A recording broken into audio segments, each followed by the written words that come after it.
alasan yang baik untuk melakukan induksi.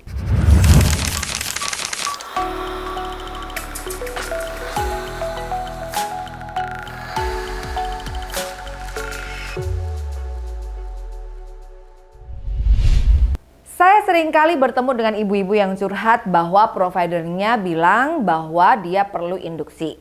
Nah, namun terkadang provider dapat menyuruh induksi tanpa indikasi yang jelas.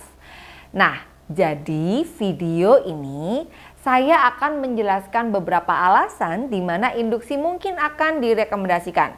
Dan kemudian apakah alasan tersebut adalah alasan yang baik untuk melakukan induksi? Saya juga akan menjelaskan apa yang harus Anda lakukan apabila Anda disuruh untuk induksi walaupun Anda sebenarnya mungkin belum mantap. Jangan lupa buat subscribe, like, komen, dan share video ini. Siapa tahu video ini bermanfaat untuk Anda.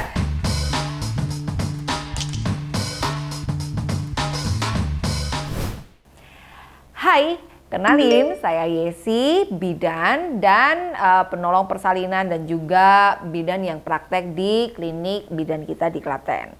Saya juga penulis, saya juga YouTuber, saya juga pelatih, kemudian guru yoga, hypnobirthing, penggiat gentle birth, dan saya juga seorang ibu. Nah, itu perkenalan dari aku ya. Oke, sebelum kita mulai, ingat bahwa video ini dimaksudkan untuk sekedar memberikan Anda bekal bahwa informasi tambahan yang dapat dijadikan pertimbangan atau bahan diskusi dengan provider Anda ketika Anda mengambil keputusan. Salah satu alasan yang paling umum yang membuat provider Anda merekomendasikan induksi adalah ketuban pecah dini. Biasanya, ketika ketuban Anda pecah, Anda akan bersalin 12 sampai 24 jam setelahnya. Namun, apabila Anda tidak kunjung bersalin bahkan setelah 24 jam, provider Anda kemungkinan besar akan merekomendasikan Anda untuk diinduksi karena bayi Anda sudah tidak terlindung dari infeksi. Dari resiko infeksi maksudnya. Namun, ada penelitian yang menemukan bahwa tidak ada peningkatan resiko infeksi apabila seorang ibu menunggu persalinan untuk memulai dengan sendirinya setelah ketuban pecah dibandingkan dengan ibu yang diinduksi setelah ketuban pecah. Yang mereka temukan adalah bahwa induksi dapat menurunkan resiko infeksi ibu dan kemungkinan bayi Anda membutuhkan antibiotik setelah dilahirkan atau masuk ke NICU menjadi lebih kecil. Tapi ingat bahwa induksi itu sendiri juga memiliki beberapa resiko. Jadi apabila Anda harus mengambil keputusan, cobalah untuk mendiskusikan kasus Anda dengan provider Anda dengan menimbang pro dan kontranya. Dan selalu cari second opinion juga ya. Alasan lain yang menyebabkan provider menyarankan untuk induksi adalah ketika ketuban Anda sedikit di trimester ketiga atau oligohydramnion.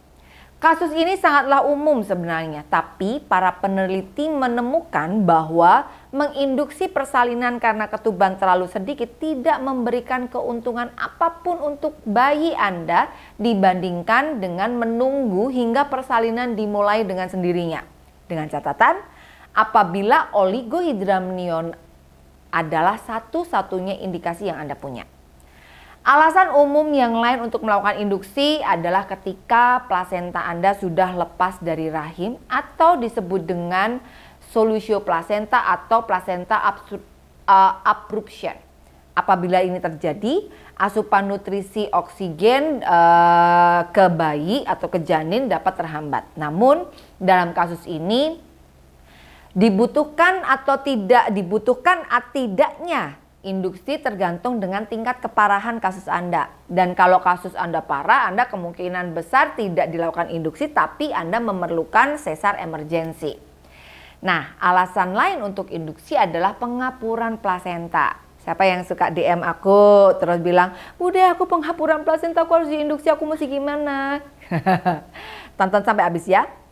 Jadi gini, pengapuran plasenta adalah ketika ada sedikit deposit kalsium yang ada di plasenta dan menyebabkan kondisi plasenta tersebut jadi memburuk secara perlahan Kedengarannya memang serem sih, tapi penelitian menemukan bahwa pengapuran plasenta di umur kehamilan antara 39 minggu dan 42 minggu sangatlah normal dan tidak membawa dampak negatif bagi bayi Anda. Nah, pengapuran ini sebenarnya dapat terjadi lebih awal, namun pengapuran ini ada derajat-derajatnya. Normalnya di umur kehamilan kurang dari 18 minggu seharusnya tidak ada pengapuran plasenta sama sekali. Kemudian 18 sampai 29 minggu terkadang ada pengapuran plasenta ringan, itu derajat 1. Di minggu 30 sampai 38 pengapuran derajat 2 dianggap menjadi sesuatu yang normal.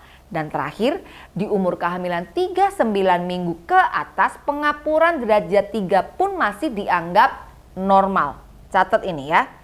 Selain itu, menurut beberapa penelitian tidak ditemukan keuntungan yang signifikan dari menginduksi persalinan akibat pengapuran plasenta kecuali apabila pengapurannya sudah derajat 3 sebelum kehamilan 39 minggu.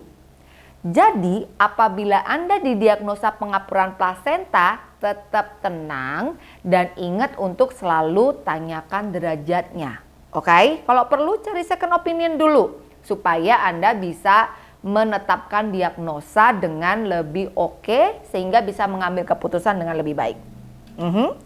Nah, masih berhubungan dengan alasan sebelumnya nih. Alasan induksi berikutnya adalah plasenta yang tidak dapat mencukupi kebutuhan bayi Anda.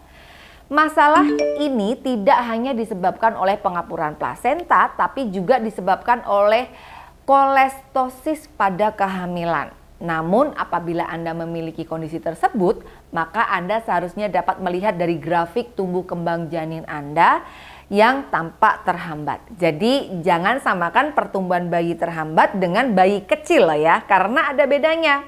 Waktu Anda melihat grafik tumbuh kembang bayi Anda atau janin Anda ada di bawah rata-rata, Anda tidak perlu khawatir selama pertumbuhan tersebut tetap konstan. Yang jadi masalah adalah ketika bayi Anda tumbuh dalam kecepatan yang normal, namun tiba-tiba ada penurunan dan bayi Anda tidak mengalami pertumbuhan yang konstan. Apabila penurunan ini cukup signifikan, induksi dapat menjadi pilihan yang baik. Jadi ingat untuk selalu minta data ketika Anda mendapatkan suatu diagnosa, karena Anda bisa saja didiagnosa pengapuran plasenta tanpa ada efek negatif apapun pada bayi Anda. Jadi jangan panik dulu, oke? Nah, alasan induksi berikutnya yang sangat populer adalah diabetes gestasional. Ini sebenarnya adalah topik yang cukup sulit karena memang ada penelitian yang menemukan bahwa diabetes gestasional dapat meningkatkan resiko komplikasi, terutama untuk bayi Anda. Tapi di sisi lain, ketika Anda membaca jurnal-jurnal mengenai topik diabetes gestasional, ada tidaknya manfaat dari induksi tidak begitu jelas. Oleh karena itu, berbagai organisasi kesehatan di beberapa negara memiliki saran untuk yang berbeda mengenai apa yang harus dilakukan dalam kasus ini. Namun, secara umum, apabila Anda memiliki diabetes gestasional tapi masih bisa mengendalikan hanya dengan olahraga teratur dan mengatur asupan nutrisi, maka kasus induksi menjadi lebih rendah dibandingkan dengan kasus diabetes gestasional yang harus diatasi dengan obat-obatan seperti kasus diabetes biasa. Nah, alasan induksi yang terakhir adalah karena sudah lewat HPL. Ayo, siapa yang disuruh induksi tiba-tiba gara-gara lewat HPL? Ayo. Jadi gini, banyak ibu yang tiba-tiba tiba-tiba diberitahu kalau bayinya nggak lahir-lahir pas udah HPL atau nggak lahir-lahir di minggu 38, maka dia harus diinduksi. Dan ini sebenarnya aneh banget karena di sini induksi tersebut tidak dilandasi oleh indikasi medis yang jelas. Dan kemudian kita semua sudah tahu bahwa HPL itu hanya perkiraan dan bisa saja nggak akurat. Namanya juga hari perkiraan lahir, bukan hari pasti lahir dan juga bukan hari paksa lahir. Namun apabila Anda sudah melewati 2 minggu setelah HPL ditetapkan dan tetap tidak merasakan tanda-tanda apapun, situasinya jadi sedikit berbeda. Karena penelitian menunjukkan bahwa ada berbagai resiko kesehatan yang mungkin dapat terjadi apabila Anda melahirkan lebih dari umur kehamilan 42 minggu. Terutama apabila ini adalah kehamilan anak pertama. Jadi, kalau umpamanya Anda diancam untuk induksi apabila melewati HPL, selalu tanyakan indikasi medis spesifik yang membuat si provider Anda berpikir demikian itu apa. Kalau provider Anda nggak memberi penjelasan dan malah tambah nakut-nakutin, mungkin Anda perlu berpikir untuk mencari provider lain untuk second opinion. Oke? Nah, ketika berbicara tentang induksi, seringkali ada dua pertanyaan yang sering saya dapatkan, yaitu apa yang harus dilakukan apabila nggak pingin diinduksi tapi provider maksa terus untuk buat induksi, dan kemudian bisa nggak sih menginduksi persalinan dengan cara alami tanpa obat-obatan? Nah, untuk pertanyaan pertama, semua tergantung dengan alasan yang diberikan oleh provider Anda. Jadi, apabila Anda mendapatkan rekomendasi untuk diinduksi, pertama, tenang dulu, tenangkan diri Anda. Kemudian diskusikan dengan partner atau provider Anda mengenai pro dan kontranya, untung dan ruginya, serta indikasi medis yang jelas dan spesifik. Kemudian cari second opinion atau bahkan third opinion di tempat yang berbeda dengan provider yang berbeda juga. Karena terkadang pendapatnya bisa saja berbeda-beda loh ya.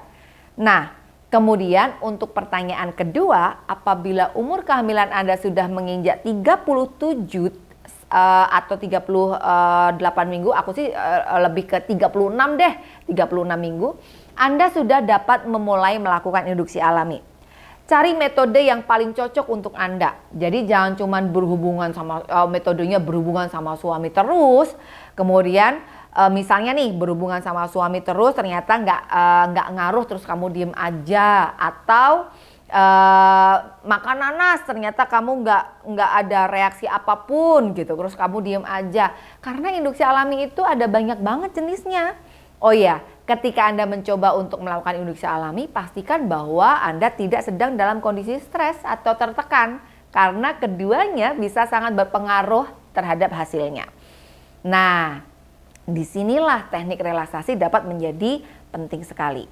Tentang berbagai alasan kenapa kok bayimu nggak kunjung lahir, itu pun Anda harus ketahui, dan itu sudah aku bahas di video YouTube sebelumnya. Silahkan scroll YouTube-nya Bidan Kita dan aku udah jelaskan tuh 7 alasan kenapa janin Anda nggak kunjung lahir. Nah, silahkan lihat dan evaluasi lagi.